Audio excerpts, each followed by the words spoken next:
اس کے علاوہ سلیمان تاثیر نے قرآن و سنت کی روشنی میں بننے والے قانون 295C کو کالا قانون کہہ دیا تھا۔ قانون تحفظ ناموس رسالت پر اپنا آخری پیغام اس نے ٹویٹر پر جو لکھا وہ یہ تھا: مجھ پر توہین رسالت قانون کے سلسلے میں دائیں بازو کی قوتوں کے سامنے جھکنے کے لیے شدید دباؤ ہے، تاہم اگر میں اس موقف پر آخری شخص بھی رہ گیا تب بھی ایسا نہیں کروں گا۔ میں ایسے لوگوں کو جوتے کی نوک پر رکھتا ہوں۔ اس دوران ممتاز قادری، جو کہ 2008 میں ایلیٹ فورس میں شمولیت اختیار کر چکے تھے، وہ اس ملعون کی سیکیورٹی پر مامور تھے۔ ممتاز قادری کا تعلق ملک برادری سے تھا اور وہ پاکستان کی پنجاب پولیس کے کمانڈو یونٹ ایلیٹ فورس کے ایک سپاہی تھے۔ انہوں نے سلیمان تاثیر کے اس بیان پر 4 جنوری 2011 کو اسلام آباد کو حصار مارکیٹ کے باہر سلیمان تاثیر کو 27 گولیاں مار کر اپنے سینے کی آگ گستاخ رسول کے خون سے بجھائی، اور یوں گستاخ رسول زخموں کی تاب نہ لاتے ہوئے ہلاک ہو گیا۔ سلیمان تاثیر کو قتل کرنے کے بعد ممتاز قادری نے فوراً گرفتاری پیش کر دی۔ 1 اکتوبر 2011 کو دہشت گردی کی عدالت نے جج پرویز علی شاہ نے آپ کو 2 مرتبہ سزائے موت اور 2 لاکھ روپے جرمانے کی سزا سنائی، اور اپنے فیصلے میں کہا کہ آپ نے جو کام کیا وہ اسلام کی روح سے ٹھیک ہے، مگر ملکی قانون کے تحت آپ کو سزا سنائی جا رہی ہے۔ عوامی رد عمل کے خوف سے ممتاز قادری کو شہید کرنے کا منصوبہ مکمل طور پر خفیہ رکھا گیا۔ رات کو آپ معمول کے مطابق آرام کر رہے تھے کہ نیند سے بیدار کر کے بتایا گیا کہ صبح آپ کو پھانسی دی جائے گی۔ آپ نے سفید لباس زیب تن کیا اور واسکٹ پہنی جس پر پاکستانی پرچم کا بیج آویزاں تھا۔ ادھر پولیس کی گاڑیاں آپ کے گھر کے باہر پہنچی اور اہل خانہ سے کہا کہ غازی صاحب کی طبیعت خراب ہے، خیر و عافیت دریافت کرنے کے لیے ہمارے ساتھ چلیں۔ آپ کو پھانسی دینے کے لیے 4 بجے کا وقت طے تھا۔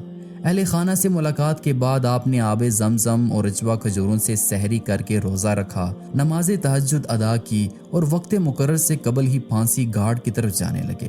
آپ 29 فروری 2016 بروز سوموار صبح 4 بجے نعرہ ہائے تکبیر و رسالت لگاتے ہوئے بارگاہ رسالت میں حاضر ہو گئے۔ نمبر 3، غازی علم الدین شہید۔ غازی علم الدین شہید 3 دسمبر 1908 کو لاہور کے ایک علاقے کوچہ چابک میں سوارہ میں پیدا ہوئے۔ آپ پیشے کے لحاظ سے فرنیچر سازی کا کام کرتے تھے۔ آپ تب منظر عام پر آئے جب لاہور کے ایک ناشر راج پال نے بدنام زمانہ کتاب رنگیلا رسول شائع کی تھی، جس پر مسلمانوں میں سخت بے چینی پھیل گئی۔ مسلمان رہنماؤں نے انگریز حکومت سے اس دل آزار کتاب کو ضبط کرانے اور ناشر کے خلاف کارروائی کا مطالبہ کیا۔ مجسٹریٹ نے ناصر کو صرف 6 ماہ قید کی سزا سنائی، جس کے خلاف مجرم نے ہائی کورٹ میں اپیل کی، جہاں جسٹس دلیپ سنگھ مسیح نے اس کو رہا کر دیا۔ انگریز حکومت کی عدم توجہی پر مایوس ہو کر مسلمانوں نے متعدد جلسے جلوس منعقد کیے، مگر انگریز حکومت نے روایتی مسلم دشمنی کا مظاہرہ کرتے ہوئے دفعہ 144 نافذ کر کے الٹا مسلمان رہنماؤں کو ہی گرفتار کرنا شروع کر دیا۔ مسلمانوں میں یہ احساس پیدا ہونے لگا تھا کہ حکومت وقت ملعون ناشر کو بچانے کی پالیسی پر عمل پیرا ہے، اور یہ کہ اس ملعون کو کیفر کردار تک پہنچانے کے لیے ان کو خود ہی کچھ کرنا ہوگا۔ غازی علم الدین کی غیرت ایمانی نے یہ گوارا نہ کیا کہ یہ ملعون اتنی آسانی سے بچ نکلے۔ آپ نے اس کو اس کے انجام تک پہنچانے کا فیصلہ کر لیا۔ آپ نے 29 مئی 1929 کو راج پال کی دکان کا رخ کیا۔ اس وقت یہ ملعون اپنی دکان پر ہی موجود تھا۔ غازی نے ایک ہی بھرپور وار میں اس بدبخت کا کام تمام کر دیا۔ اس کے دکان کے ایک ملازم نے قریبی تھانے انارکلی کو خبر دی، جس پر پولیس نے آپ کو گرفتار کر لیا۔ آپ اس واقعے کے بعد نہ صرف مکمل طور پر پرسکون رہے بلکہ آپ نے فرار ہونے کی بھی کوشش نہیں کی۔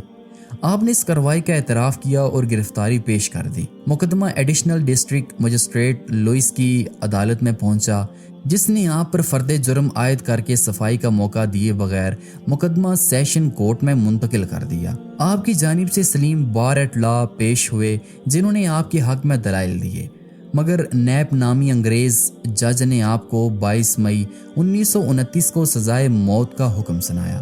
مسلمانان لاہور نے فیصلہ کیا کہ سیشن کورٹ کے اس فیصلے کے خلاف ہائی کورٹ میں اپیل کی جائے اور اس مقدمے میں غازی کی وکالت کے لیے شوہر آفاق وکیل محمد علی جناح کو نامزد کیا گیا۔ لیکن 15 جولائی 1929 کو ہائی کورٹ کے 2 جج نے فیصلہ سناتے ہوئے سیشن کورٹ کی سزا کو بحال رکھا اور غازی کی اپیل خارج کر دی گئی۔ اپیل خارج ہونے کی اطلاع جب جیل میں غازی کو ملی تو آپ مسکرا کر فرمائے، شکر الحمدللہ، میں یہی چاہتا تھا۔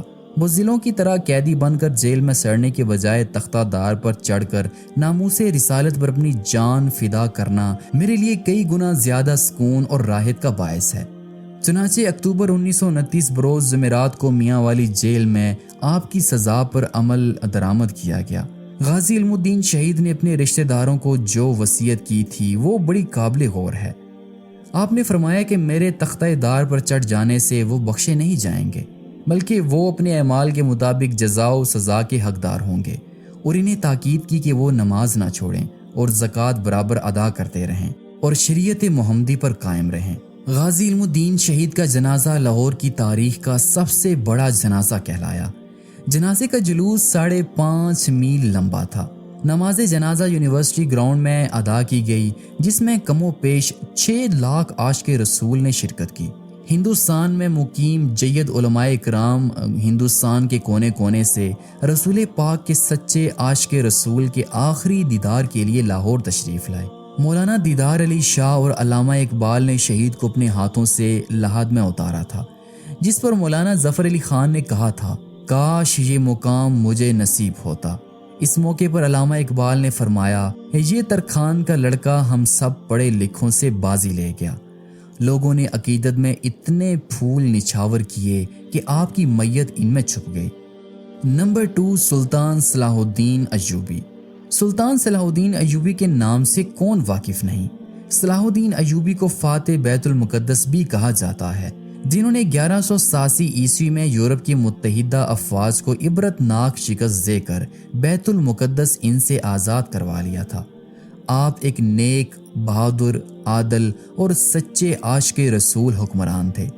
آپ کے عشق رسول کا اندازہ اس بات سے لگایا جا سکتا ہے کہ جب کرک کے عیسائی حکمران رینالڈ نے ایک مسلمان قافلے پر حملہ کیا جو کہ حج کے لیے جا رہا تھا، اس حملے کے دوران اس نے بڑی قتل و غارت گیری کی اور ایک مسلمان سے کہنے لگا کہ بلاؤ اپنے محمد کو جو تمہاری مدد کو آئے۔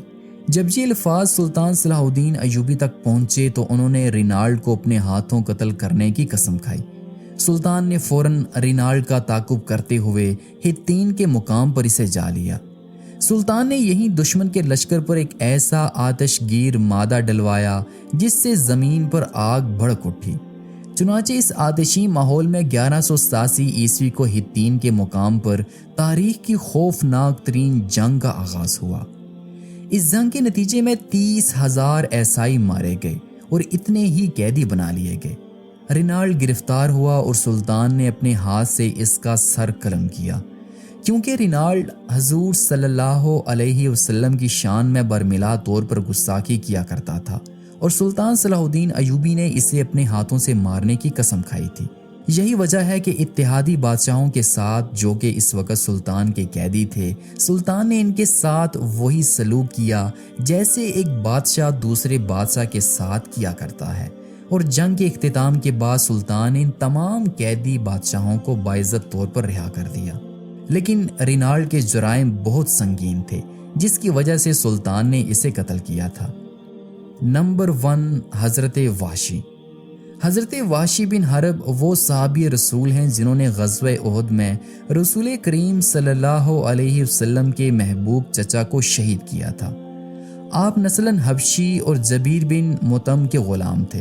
غزوہ بدر میں سید الشہداء حضرت حمزہ نے جبیر بن مطعم کے چچا تیمہ بن عدی کو قتل کیا تھا، اس لیے جبیر کو اس انتقام کی بڑی جلدی تھی۔ جب غزوہ احد کا موقع آیا تو جبیر نے وحشی سے کہا کہ تم میرے چچا کے قاتل کو قتل کر دو تو میں تمہیں آزاد کر دوں گا۔ آزادی کا نام سن کر وحشی فوراً تیار ہو گیا۔ میدان جنگ میں صف آرائی ہوئی اور مشرکین کی طرف سے صبا نے مبارز طلبی کی تو حضرت حمزہ اس کے مقابلے کو نکلے اور ایک ہی وار میں اس کا کام تمام کر دیا۔